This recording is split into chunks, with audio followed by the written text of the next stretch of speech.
250,000 people are in Washington for the inauguration. But for those unable to get there, the Universal newspaper Newsreel is rushing pictures of the epic ceremony by the fastest air express plane in the country. The speedy plane takes off and soars over the national capital, even while President Roosevelt is still on the inaugural stand. At 230 miles an hour, the record-breaking air express whisks its historic freight to the screen, arriving at New York while newspaper wires are still hot with the story of the great event, and while the radio still roars with acclamations for the new president. At the airport, a fast car with police escort is waiting, and the film is transferred almost as soon as the plane touches the ground.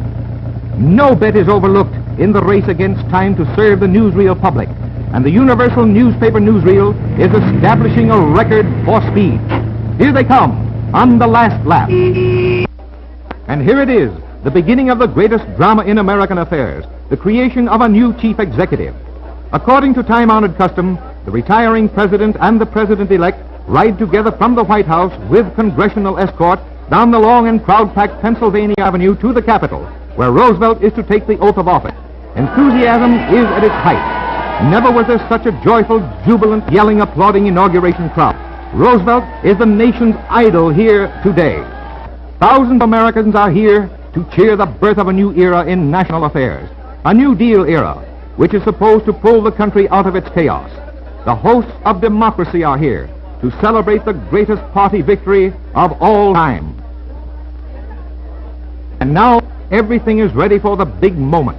Chief Justice Hughes of the United States Supreme Court prepares to administer the oath of office to Franklin D. Roosevelt, making him the 62nd president. You, Franklin Delano Roosevelt, do solemnly swear that you will faithfully execute the office of President of the United States and will, to the best of your ability, preserve, protect, and defend the Constitution of the United States. So help you God. I, Franklin Delano Roosevelt, do solemnly swear that I will faithfully execute the office of President of the United States and will, to the best of my ability, preserve, protect, and defend the Constitution of the United States. So help me God.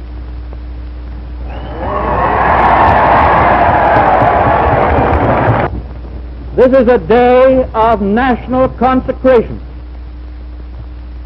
and I am certain that on this day my fellow Americans expect that on my induction into the presidency I will address them with a candor and a decision which the present situation of our people impels. I am prepared, under my constitutional duty, to recommend the measures that a stricken nation in the midst of a stricken world may require. These measures, or such other measures as the Congress may build out of its experience and wisdom, I shall seek within my constitutional authority to bring to speedy adoption. But in the event that the Congress shall fail to take one of these two courses, in the event that the national emergency is still critical, I shall not evade the clear course of duty that will then confront me. I shall ask the Congress for the one remaining instrument to meet the crisis: broad executive power to wage a war against the emergency as great as the power that would be given to me if we were in fact invaded by a foreign foe. This nation is asking for action, and action now. In this dedication of a nation, we humbly ask the blessing of God. May He protect each and every one of us. May He guide me in the days to come.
power to you, President Roosevelt.